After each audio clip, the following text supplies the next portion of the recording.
if you recall, in the very beginning we said that the various performance, there are various performances we actually expect from building elements, structural elements are not only the safety and load carrying capacity or resistance to load, but then we also need to look into some of the other functional performances. So, we looked into the resistance to load of masonry construction. Now, we will look into the functional, some of the functional performance and issues of durability. Today, of course, we will look into some of the functional performances, and these performances are thermal performance we will look into. We will look into fire resistance and look into acoustic properties or acoustic performance, some of it we will try to deal with. Right. So, first let us start with thermal performance. Now, let us look into a little bit of basics of the thermal performance before. So, let us if you again to remind you that if we look back to our earlier discussion that a building acts like a filter and a moderator against environment for providing comfortable environment, internal environment for human activity. When you defined right in the beginning, if you remember the performance, functional performances of building, so we said that it acts like a filter and moderator against environment and provides a comfortable internal environment for human activity. So, building must act as a moderator for comfortable internal environment for human activity. So, it should block whatever we do not want and allow whatever we want. For example, it should stop noise coming in, it should stop heat coming in and filter it out, but allow the visible light to come in and so on and so forth, which you have discussed right in the beginning. So, building must act as a filter or moderator. Now, wall being part of the envelope plays a key role in thermal comfort as well as in other comfort as well. For example, acoustic comfort, right. So, thermal comfort right now we are looking at. So, it plays a key role in thermal comfort. Now, when we look at heat flow into buildings, two situations arise. One is steady heat flow and then other is periodic heat flow, out of which periodic heat flow in fact is a special case of dynamic heat flow, where there can be other kind of transitory sort of heat flow etc., but our situation is periodic heat flow because temperature variation, diurnal temperature variation, daily temperature variation, if I look at it, is more or less periodic in nature. So, therefore, we look into two situations, some definitions we will talk about, then of course, we will go into the actual details or the properties of the wall. So, if we see steady heat flow through wall, let us consider a situation where I have a wall, let us say of thickness L, this is thickness L, this is the thickness, then surface temperature here is T2 and here is T1 and this area of this wall, portion of the wall I have taken is A, and heat is flowing from this direction to this, because this is at some temperature and this is at some other temperature. Then from simple basic law of physics, we know that heat flow through the wall of area A would be given by Q, will be given by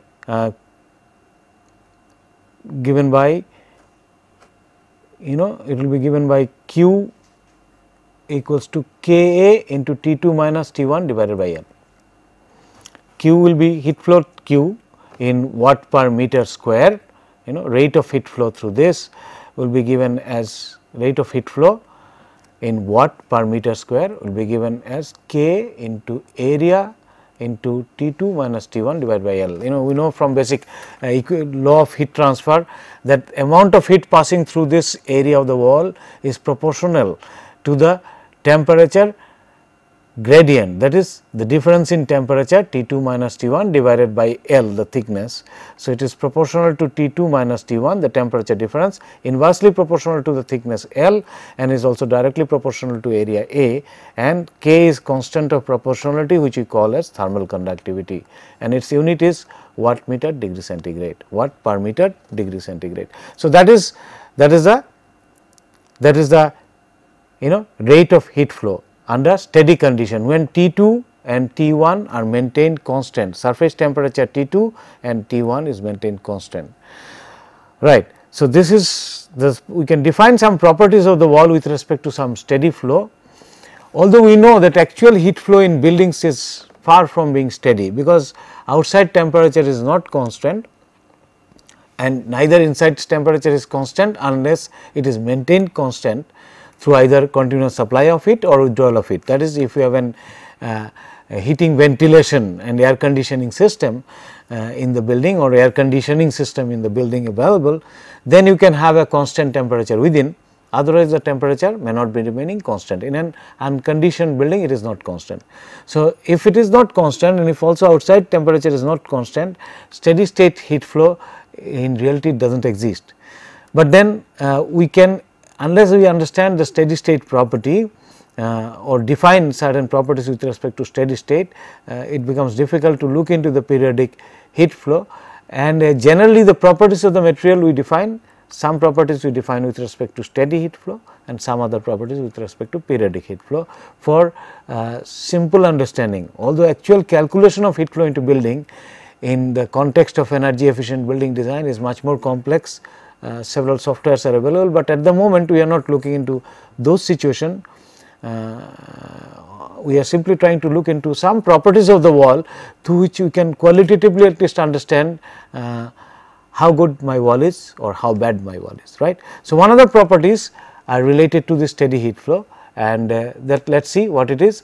Let us consider again a wall, layered wall, right. We have seen that Q is equals to K A T2 minus T1 divided by L in the previous slide, that expression we have seen. Now, supposing I have a layered wall, I have first layer where the temperature here is T1 and here is T2, temperature here is T1 and here it is T2, and then T3 etc., up to n. So, actually there are 1, 2, 3 up to n minus 1 layers, and every layer has got a thermal conductivity K1, small k1 it should be, L1, small k2, L2 etc., etc. So, thermal conductivities are K1, K2, Kn minus 1, and thickness of these layers are L1, L2 etc., etc. Then since my heat flow is steady, it means that all temperatures are constant. Therefore, the amount of heat coming in here must be going out from there as well. Otherwise, what would have happened if this was not constant, the amount of heat coming in and minus the amount of heat going out, if it is not same, that should be equals to 0, Q1, Q coming in here must be equals to Q going out. Otherwise, the balance heat would have gone on raising the temperature of these layers, but that is not happening, which means that heat coming in here must be equals to heat going out. So, in steady condition, heat coming in, heat entering into the wall is equals to heat going out, and under such situation same amount of heat would be passing through each of these layers. So, I can write this equation which I wrote earlier, that Q1 Q equals to, because heat flowing through each layer is same, is equals to K1 into area is same again, area of all these walls are same, into T1 minus T2 divided by L1, K2 A T2 minus T3 in the second layer, and so on so forth for all the layers. And if I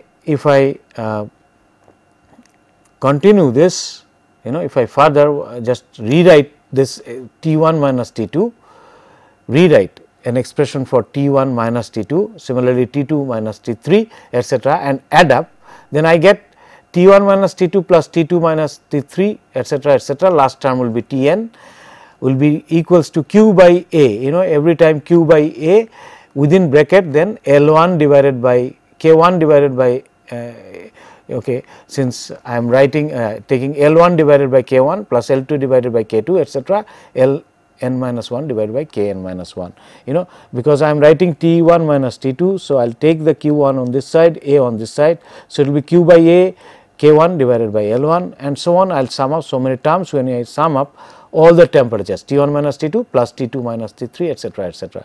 So, algebraically I can write this equation, and you can see that all these terms of T2 T, all internal temperature like T2 T3 up to Tn minus 1, all this will get cancelled, because you will have T2 T1 minus T2, in the next term you will have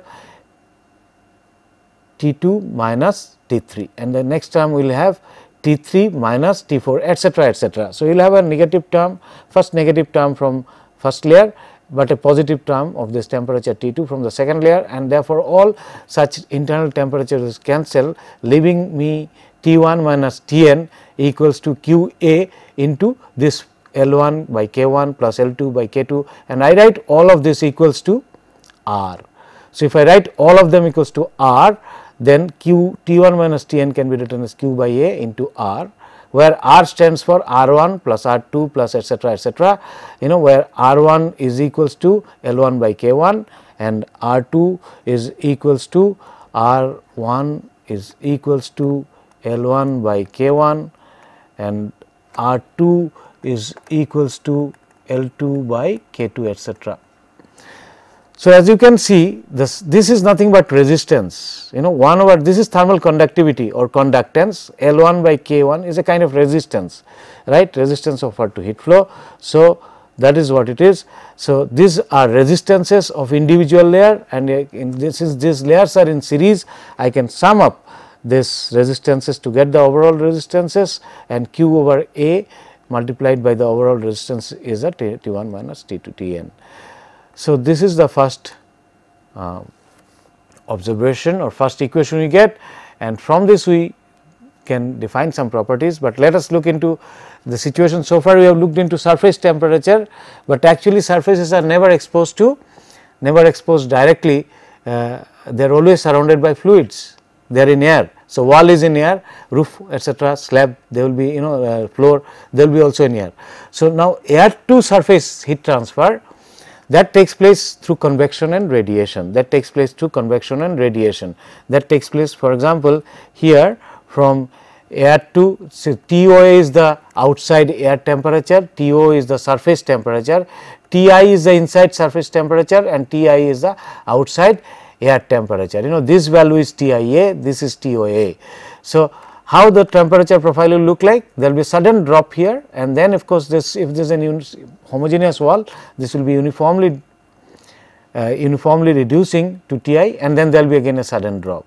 Now, from here, from air to this surface, the heat transfer takes place through convection and radiation. It also depends upon velocity, velocity of air depends upon temperature differences etc., but what we do is we actually express it in terms of an equivalent conductance terms called surface conductances HO and HI. So, these are called surface conductances, HI and HOs are surface conductances, and they are in, their unit is in watt per meter square, watt per meter square. So, these are surface conductances and their units are in watt per meter square. They represents an equivalent K over L for a surface layer. So, now I can write therefore equivalent K over L I said. So, their resistance is 1 by HO. You see the unit of these ones are HI is watt per meter square,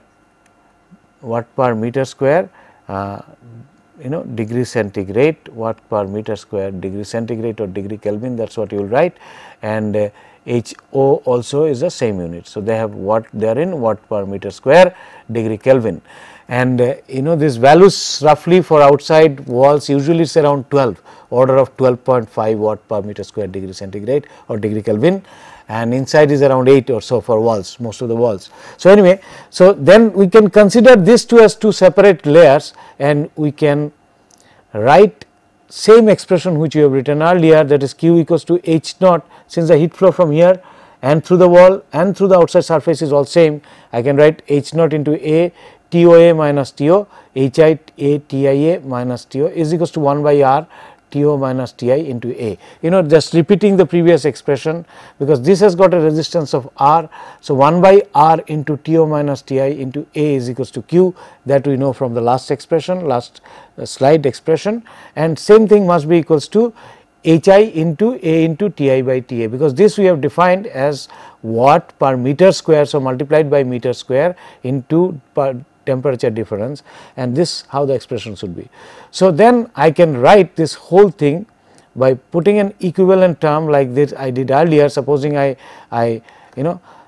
sum up TO minus, I just add up, find out expression for TO minus TA, I find an expression for TO minus TA, I find an expression for TO minus TA, I find an expression for TO minus TA, TO minus TA, I find an expression for TOA minus TO, I will get it as equals to Q divided by H naught A. Similarly, I will get an expression for Ti minus Tia, and if I sum it up like I did earlier, and also for this, if I sum this up temperature, that is sum up TOA minus Ta plus TO minus Ti plus Ti minus Tia, if I do this exercise that I did before, I will get an expression like this: Q equals to U into A into delta T, where delta T is nothing but TOA minus TIA, and I will get an expression of UA delta T, where U is given by 1 over U is given as this expression. I did exactly the same exercise which I have done in the previous slide. So, I will get U, and this U is called, it is actually thermal transmittance or called U value, and in steady state you can show that Q equals to U into A delta T. Now, you see U and A are the properties of the wall material. Delta T is of course the temperature difference. So, these are the properties of the wall material. So, higher this value of U, more will be the heat transferred for the same temperature difference, and this is an important property of the wall. This is an important property of the wall, U value. This is an important property of the U value. Less is the U value, better is the insulation, better is its thermal performance. So, this is the steady state properties of the wall, and one can determine this through various calculations using the formulas that I have given.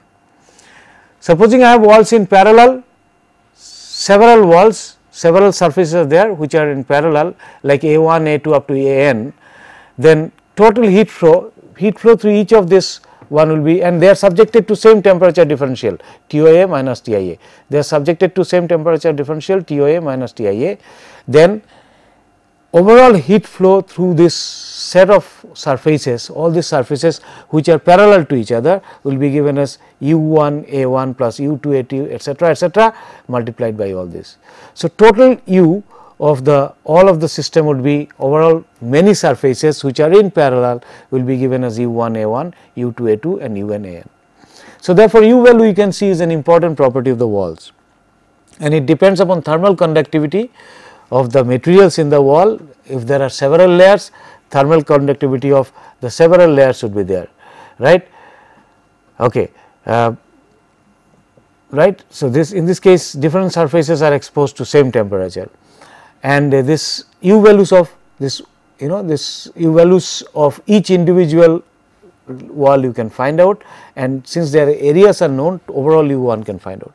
When it is layered material, you can have various layer including cavity or insulation, including cavity or insulations, and thermal conductivity of the cavity and insulations all are important, and you can find out using this formula. So, U value is important because U value tells us how much heat will flow through the wall, right. So, now let us look at periodic heat flow through the wall, Okay, we will look at periodic heat flow through the wall, but before that just one more minute. So, if I put an insulation inside, since U 1 over U is basically L1 by K1, right. So, U is actually proportional to thermal conductivity. If the thermal conductivity is less of any layer, it will show you better insulation or less U value. If it is a cavity wall, cavity resistances are known and one can put the cavity resistances in calculation and find out. So, U value is an important property of the wall and U values can be calculated, and we have more details into this is not possible for us. So, lower thermal conductivity of the wall, the bricks and the mortar and combination would ensure that I have lower U value and less heat flow into the building. Now, let us look into unsteady state heat flow. You see, we can look into swing, heat flow swing. This is unsteady state heat flow or periodic through the wall or periodic heat flow. Actually, what we are looking at is periodic heat flow, through the wall. Now, temperatures, say if this is my outside temperature, they vary, one can approximately, this is periodic. If today morning I had a temperature at 8 am, I have a temperature, let us say, is something like 27 degrees centigrade in a given place, in a given tropical climate, then it is expected that tomorrow 8 o'clock again will be nearly same temperature, of course, except for when season is changing. So, which means that my temperature is periodic, If it is same temperature, I will see again, and same temperature I will see again, and so on and so forth. In a way, you can call it as periodically varying. So, F t is equals to F t plus some time period. So, after 24 hours t plus 24, normally this is what is the situation, in one can approximately assume that way. So, if you have a outside temperature, periodic temperature, right, this is what is periodic heat flow. Okay. Let us see what happens when I have such heat flow. Now, situation will be something like this. If this is my external temperature, the wall, through the wall, the heat flow into the building will not take place instantaneously. For example, the peak temperature occurs around 3 p.m. in most of the places, I mean in tropical countries, because our days in summer days are such that usually 3 p.m. one would find possibly peak outside temperature around 3 p.m. because 12 noon local time is the maximum. I am talking of the local time, not the Indian standard time. 12 noon local time will have maximum radiation received at the surface. So, around 2 p.m. 3 p.m. we will have the peak temperature, outside temperature. Peak outside temperature one would find around around 2 p.m. or 3 p.m. and that is the time. Now, supposing I have a wall, through the wall the peak heat flow to the wall will not be exactly at 2 p.m., but it will be sometime later, because wall will absorb the heat and then radiate it, part of it will radiate outside, but part will go inside. So, peak heat flow will differ, that there is a time difference between the peak heat flow, and this time difference we call as time lag. We call as TL, which is time lag. I mean, it is a short form I have written, we call it time lag or phase lag. Then the swing inside also will not be same swing as outside, it will be different. Now, consider two types of wall. This is the same, one is a heavy wall, one is a light one. So, this one is a light wall. In the light wall, you will find this time lag is less, because it will absorb less heat, and the swing also will be relatively high. But if I have a heavy wall, this is a heavy wall, it will absorb a lot of heat and radiate it much later. So, for example, it might absorb the peak outside temperature might be somewhere around 2 p.m., but inside heat flow might take place somewhere around 6 p.m., 8 p.m., 10 and even something like 2 a.m., 12 hours of phase lag, 12 hours of time lag. So, these properties are important where diurnal variation is very high, where in desert environment, where it is desert, actually in hot dry desert sort of climate, diurnal variation, temperature variation between the day and night is very high. I mean, early morning one may feel even cold. So, in such situation, if I use a heavy thermal mass, large thermal mass of the wall, heat flow will be deferred to such time when actually you need heating of the room, because early morning temperature makes it you feel a little bit cold. So, if I have sufficient time lag, I use a heavy mass, heat flow will be peak heat inside will be much later. So, I need a high thermal time lag in desert sort of climate, and this can be obtained from heavy wall. So, TL is time lag and swing depends on thermal capacity, which is a property of density and specific heat. So, density, specificity and thickness of the wall as well. So, thermal capacity and thickness of the wall. So, both specificity and density product, that is very important. I should have a heavy mass of the and thermal mass as it is called, or thermal capacity, and thickness of the wall. You can feel it. Thick wall construction is preferable in desert climate. In unconditioned building, of course, in the conditioned building also it will be useful if it is 24-hour conditions, but insulation has got a big role in energy saving and energy efficient building design. So, this is what is steady and unsteady state heat flow thermal performance, right. So, effect of radiation, additional some other things are also important. Effect of radiation on opaque surface walls are taken account through an equivalent temperature, because if a wall is exposed to radiation, say south facing wall or southeast and southwest facing wall in northern hemisphere in country like India, it receives a lot of radiation. Roof of course receives the maximum. Now, this walls receives good lot of radiation.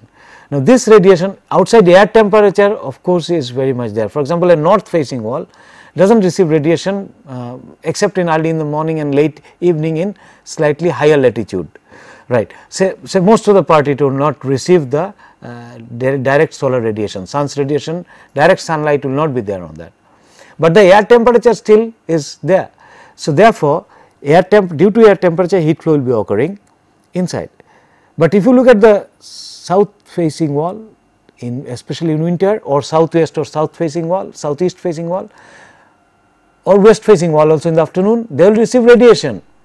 So, air temperature plus the radiation effect has to be taken into account, and this is done through something called an equivalent temperature, we call it soil air temperature. Anyway, that is not our discussion, point of discussion here, we will not go into details of that, but radiation effects are also taken care of, and the absorptivity of the surface, long wave absorptivity, I mean short wave absorptivity, this is other way around actually, this should be short wave, this should be absorptivity, short wave absorptivity, because it receives solar radiation, short wave absorptivity and long wave emissivity.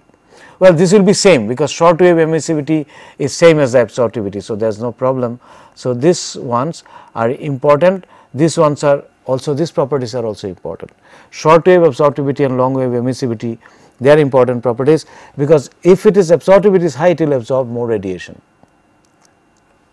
Radiation absorption to sun's radiation, that if it is high, a white surface usually whitewashed surface absorbs less, although it emits quite a bit of it, but in the night long wave radiation is pretty high in case of whitewashed surface. So, that is absorptivity and emissivities are important properties. Sequence of layer does not influence steady flow, but it have some effect in periodic flow.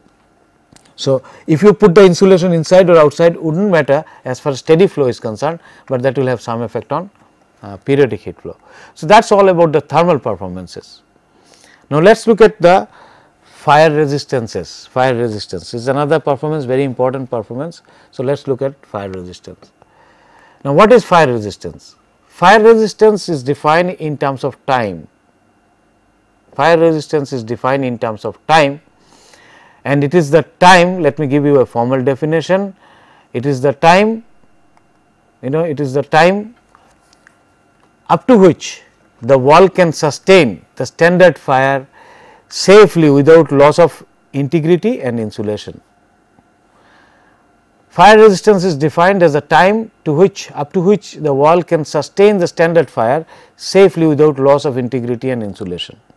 Safely means it will not collapse and it should not have loss of integrity or insulation. We will define this.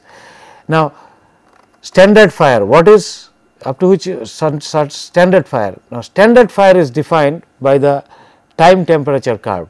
For example, this is the temperature, this side is the time, and this is the standard fire curve. This is the standard fire curve.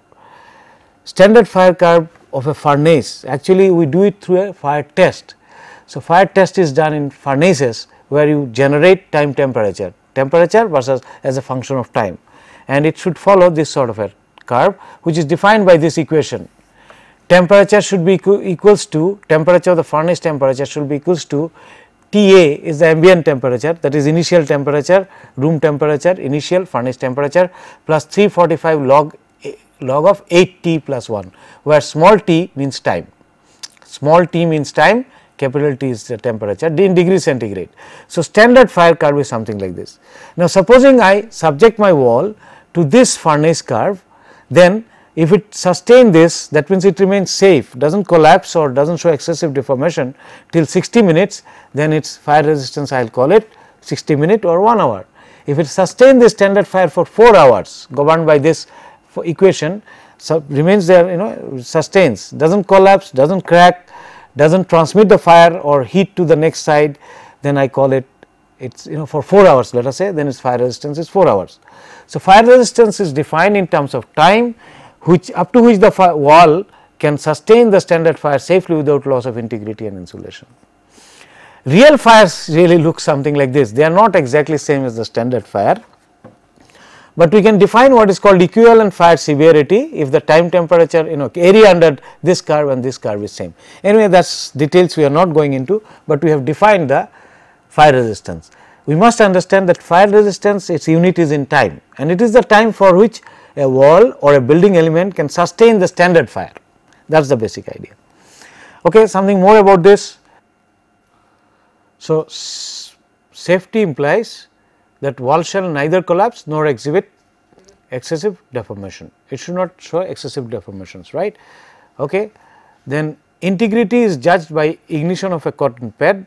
Integrity is judged by ignition of a cotton pad. How do we judge the integrity? Cotton pad on the unexposed face, on the cotton pad on the unexposed face, that is the face on which the fire is not there, and in front of a flame. When you have subjected the wall to the fire in the furnace, it might have cracked. So, when the crack has formed, through the crack flame may spread through the next room. So, that is what we are trying to see. Integrity means it should not allow flame to spread to the next room. Now, integrity is tested by a cotton pad on the unexposed face. That means, if this side is your fire, on the unexposed face you keep it here, the cotton pad, right, and this cotton pad kept for 10 to 30 seconds, and if between 10 to 30 seconds if it catches fire, if between 10 to 30 seconds if it catches fire, then we say that the wall has lost its integrity. So, sustained flame, in front of sustained flame you put it, and it should not catch fire within 10 to 30 seconds. Insulation is defined in terms of temperature rise. Insulation is defined in terms of temperature rise on the unexposed face. On the unexposed face, the temperature rise in the unexposed face shall not be more than 220 degrees centigrade at any point, irrespective of whatever was the initial temperature.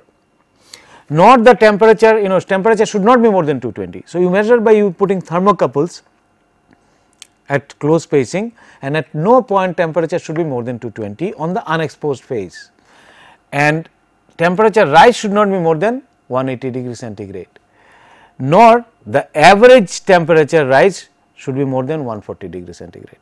So, when temperature reaches to average temperature becomes more than one rise. For example, if it was 25, now average temperature outside, you would have several measuring points. Take the temperature of all the measuring points and calculate their average. If it is more than 165, then you will say that, well, the moment it reaches 165, initial was 25. So, temperature rise is 140, average temperature rise. If it becomes 165, that time you note down, and that is the fire resistance, that time is the fire resistance. Or any point, if it becomes 205 or 220, supposing if the initial temperature was very high. So, then that time we record. Similarly, because I will keep the pad, if there is a crack, I will put the pad in front of it every time, at different time, at several time intervals. The moment it catches fire, I say that it has lost its integrity, and that time I note down, supposing it has happened after 3 hours, then the fire resistance is 3 hours, or it shows excessive deformation after 3 hours, then I will call fire resistance as 3 hours. So, fire resistance is measured in terms of time, when tested against standard fire, and it is tested, the performance criteria used for testing is the safety against load, it should not collapse, and it should show integrity, should not spread the flame to the next side, nor it should actually transmit the heat to the next side. That is what is insulation quality, right. Generally brick masonry exhibit good fire resistance. That is one thing interesting, because brick has been manufactured at high temperature, fire temperatures are near to the same fire temperature. So, therefore, brick does not show any problem. That is what we said when we are looking at unit properties. Mortar is generally the problem, it behaves like any cement hydrate, there is some irreversible reaction that takes place, and we mentioned it sometime in connection with the mortar. So, therefore, mortar shows some sort of a problem. Now, National Building Code of India, it gives us guideline. This is National Building Code, NBC guidelines are type 1, type 2, type 3 and type 4 construction must exhibit 4, 3, 2 and 1 hour of fire resistances respectively. There are other issues related to the definition of this type 1, type 2, type 3 and type 4 construction, but main important issue is their fire resistances 4 hours, 3 hours, 2 hours, 1 hour, etc. Insulation property of wall helps in improving the fire resistance. You will see that how it does. Let us see some of those issues, some rules. For example, if you have 2 layers, right. So, R stands for fire resistance as well as thermal resistance. So, two layers, they are, when you combine them, they are separate. So, fire resistance of this one will be higher than fire resistance of individual ones. This is one rule. So, a thin wall obviously will show you lower. Now, if you add another layer, for example, if I add a layer here, if I add a layer here, this was the original, I add another layer, plaster or even something, some insulation or something, then this will have a higher fire resistance than this. Its thermal resistance is also more. So, fire resistance automatically become more, because you see fire also requires heat transfer from the fire side of the wall to inside and deteriorate the material. If the heat is not transferred, there will be no deterioration, or sometime in the surface, of course, burning or flame spread can be there, but otherwise it is the heat transfer which is important, and this heat transfer, of course, temperature is increasing. So, properties will change with the temperature. So, heat transfer again is an important issue here, right. Now, supposing I have 2 layers here, 2 of these materials, and I join them up, I add, this was the situation, and I add an insulation here and some material here. So, this will have better thermal resistances, this will have better thermal resistances, and fire resistances are related to this, right. Let us see some more rules. Structural material, if you put in cavity, then filling cavity with non-combustible material may improve. It should be non-combustible, that may improve R. So, it was a cavity earlier, now you have put in some non-combustible material, and this can improve the fire resistance, this can improve the fire resistance.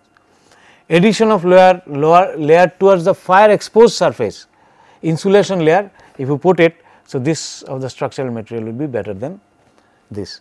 So, thermal, if you add an insulation layer to the fire side, it would improve the fire resistances, right. So, this was the original, and now it is this, and this is greater than this, right. So, it improves actually. Now, supposing I have air layer cavity, air layer generally, and I have no layer. I mean, earlier case we said that we have air layer, but I put a non-combustible material, that is better. But even if I do not have a non-combustible material, if this layers are joined and now I put a cavity, it improves my fire resistance, it improves my fire resistance. So, there are some rules related to the fire resistance. Supposing I have cavities inside or hollows inside, and I put it distance from the fire is important. If it is close to the distance, close to this distance, this resistance is lower, but if I increase this distance, if it is on the other side of the fire, leeward side you can say of the fire, on the unexposed side of the fire, it is seen that it shows us better fire resistances, it shows better fire resistance. Similarly, well, if I have the thickness of the cavity does not have much effect on the fire resistance, thickness of the cavity does not have much effect on the fire resistance. So, if you have thin layer of the cavity or thick layer, does not make much of a difference. Thermal conductivity of the material plays a big role, because as I said, the fire also means, if it is to insulation property directly is related to the thermal conductivity, right. Now, cracking etc. is also related to the temperature, because temperature might cause cracking. Now, if the temperature inside has to rise, heat has to be transferred from the fire side to the other side, and this would occur, it should depend upon the thermal conductivity, and thermal conductivity here as a function of temperature. Also the specific heat and heat capacity will also play a role. Anyway, so thermal conductivity on the low thermal conductivity on the fire side, low thermal conductivity on the fire side, you see that this will have a better fire resistance than this one low conductivity, I mean the fire on the other side, on the high conductivity side. If the fire is on the low conductivity side, you will have better resistance, thermal resistance, and I mean better fire resistance compared to the fire on the high conductivity side. And one would rather recall here the fire resistance of slab is a, or RCC members, RCC wall if it is there, RCC wall or slab anything is a function of the cover, because it is the cover which provides insulation to the reinforcement bar. So, whenever you have reinforced concrete element, there the cover is very important from fire point of view. So, thermal conductivity, low conductivity material, steel itself is high conductivity, compared to let us say concrete or brick or similar sort of thing. Also you remember moisture, higher moisture content results in higher conductivity, we mentioned earlier, higher thermal conductivity. Therefore, heat will be more transferred when it is moist. So, you find that this one which is moist, moist, but one more thing, as far as fire is concerned, heat conductivity is all right, but moisture can absorb a lot of heat initially. So, it might provide you a higher better fire resistances, right. Okay. What about length of the wall or height of the wall, span of the wall or the slab? If it is less, the better is the resistance, fire resistance, better is the fire resistance, If span is the length is more, it will be less. Similarly, load has similar effect. Higher load means lower fire resistance, higher load means lower fire resistance, lower load means load 1 is less than load 2, then this will have better fire resistance. Similarly, in case of slab also or beam or flexural member. So, any member you can see that if you have less load, then it is better fire resistance, right. Now, gypsum has got a specific property. It is used quite often for fire resistance, fire protection purposes. You see, calcination of gypsum, this is actually gypsum means with water crystallization. Calcination, so this when you heat it up, calcination takes place, and this results in a sudden drop in temperature, across this layer of the gypsum about 1000 10 degrees centigrade flames, let us say, and it actually acts like an insulation, very strong insulation. So, temperature gradient after 2 hours of exposure to standard time temperature curve, we see that here it is actually 454 degrees centigrade and here it is 54 degrees centigrade with gypsum. If it was not gypsum, it would have been 454 and this would have been much higher. So, gypsum is a good fire resisting material, right. Let us see fire resistance of hollow bricks and solid bricks as well. Hollow bricks fire resistances are something like this. If this is hollow bricks, the fire resistance will depend upon the amount of solid material. The basic idea is heat transfer takes place through the solid and does not take place through the core, that is the hollow portion. That is why air cavity also does a better job, So, you have this is in this, suppose you have cores or holes here and this is the solid. The fire resistance will depend upon the type of aggregate, because the conductivity depends upon type of aggregate and thickness of the solid. Supposing this has got 55% of solid and 45% hollow, so thickness would be then multiplied by simply 0.55, it would be given as 7.5 by 8 inch would become 4.2 inch, 55% solid. So, accordingly one can find out equivalent solid block. So, the fire resistance of such hollow core walls depends upon the solid portion, also the type of aggregate. Let us see this. So, for example, if I look at this table, equivalent thickness is given, equivalent thickness which will give you 4, 3, 2, 1.5 and 1 hour of fire resistance in hours is given. So, you can decide about this equivalent thickness is given, to which you can find out how much will be the total area of the core hollow core wall or concrete blocks, hollow core concrete blocks, because solid it is depends upon the solid portion, right, it depends upon the solid portion. So, if solid portion is 0.55, thickness of the hollow core you can find out, simply divided this by 0.55. Now, it is given, for example, if you have expanded slag or pumice, that is lightweight aggregate actually. So, when you have lightweight aggregate system, the fire resistance for 4 hours, then it equivalent thickness should be 4.7. If it is 4, then it is 3 hours, if it is 3.22, etc., etc. Now, siliceous gravel, you see the gravel siliceous material transmit much more heat than this sort of aggregate, lightweight aggregate.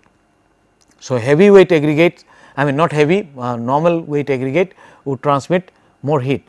So, siliceous, calcareous gravel or limestone, etc., cinder, these all are somewhat, if you go towards this side, these are lightweight, and this is the whole, they are more conductive. So, these ones are more conductive. Quartzite is the maximum, quartz conducts pretty high compared to all other minerals, aggregate minerals. So, quartz, if it is, it would show you much higher, possibly higher, require more thickness, you would need more thickness, whereas there less thickness provides the same amount of fire resistance, because this conducts heat. So, you need longer thickness to protect, and this table gives you the fire resistances of hollow, I mean not from fire resistances of hollow block masonry construction. Let us see the fire resistance of brick. You see, this one, what is given here is the 4-inch solid brick, 75% solid, right, 4-inch solid bricks actually. It will have 1 hour of fire resistance. If I add half-inch gypsum, because we have seen gypsum improves the fire property, and adding a layer always improves the fire property, that is what we have seen in basic principle. So, when we add 4-inch solid wall, same 4-inch wall, add 1.5-inch gypsum plaster board here, right, or 4-inch solid 1-inch plaster on both sides, just increase the thickness by plaster another layer, or you use 6-inch brick, all of this will give you 2 hours of fire, 2 hours of fire rating as it is called, or 2 hours of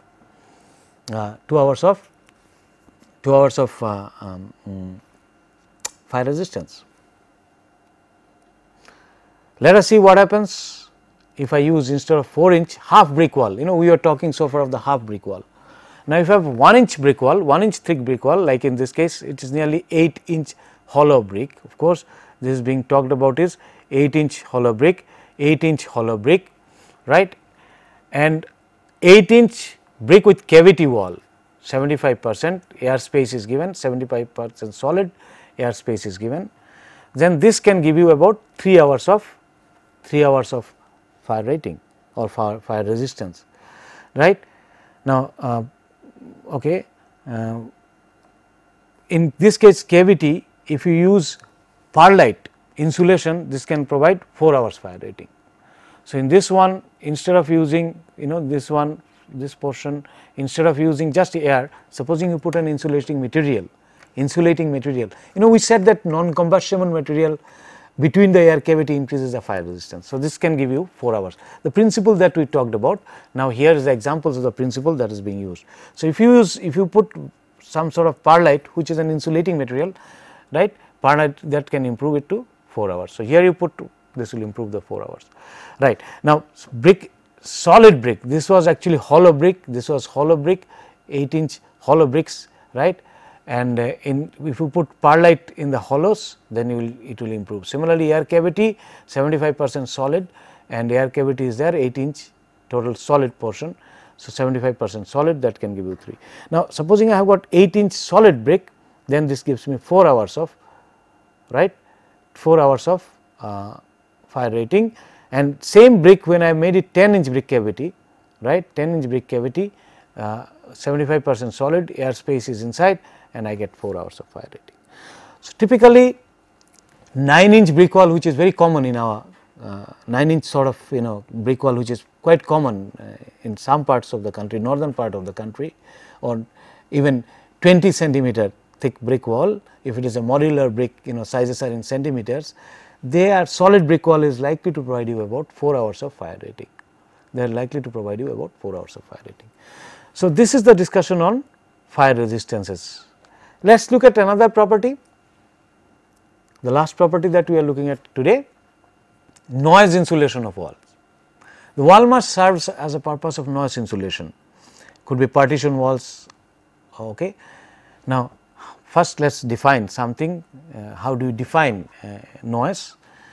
You see, when it comes to noise, sound level, without going to details, because this itself can be a real full course, a large subject. So, we give you few definition and then look into insulation, how we define insulation. Sound level, it is defined in decibel, dB, sound level in defined in dB, and we know that audible range of sound intensity, the least you can hear, what is called threshold of audibility to what is called threshold of pain, right. The least level, it depends upon how much energy is impinging on the ear, how much energy is impinging on the ear. There is a minimum level of energy, because we know sound is nothing but, sound energy is nothing but longitudinal vibrations of the air particles. That is what happens, because you generate a kind of vibration in the air. It can travel through any media anyway, because mechanical waves can travel through solids, but finally it is the molecular vibration of the molecule about their mean position of equilibrium in the longitudinal direction, and this vibration or this relative motions which continues, and when it hits into the ear, human ear, we hear that sound, that energy we hear, right. So, it is actually wave, longitudinal wave travelling in the air, right. Now, there is a minimum level of the energy is associated with this wave. Intensity is the rate of energy per unit area, watt per meter square. In case of sound intensity, we define it in terms of watt per meter square. The sound energy, rate of transmission of sound energy, or rate at which it is impinging onto the ear in 1 meter square per meter square. So, that is what is intensity. We define the intensity in this manner, and there is a minimum level below which you will not hear, because very low energy sound, it will not, ear will not simply register it. After all, it is the vibration of the eardrum, and through certain bones it gets transmitted to the brain. So, therefore, it should be able to create that sort of vibration, the diaphragm vibration in the eardrum. That minimum is called threshold of audibility, and that value is 10 to the power minus 12 watt per meter square. But there is a very high value above which actually will cause damage, permanent damage to the ear or pain. That is what we call as threshold of pain, and that is 1 watt per meter square. So, actually audible range of intensity is from 10 to the power minus 12 watt per meter square to 1 watt meter square. Now, this you can see is a very large range, lowermost to the highermost is 10 to the power 12. So, when you are dealing with such situations, you do not deal with simple linear scale, but you deal with logarithmic scale. There are other reasons, of course, to choose logarithmic scale here. So, sound level intensity, sound intensity level, of course, we define sound pressure level as well, where is after all the pressure of the wave. After all, this changes wave is nothing but change of pressure above the atmospheric pressure. So, there is an increase in pressure, plus increase and minus increase, because it is wave.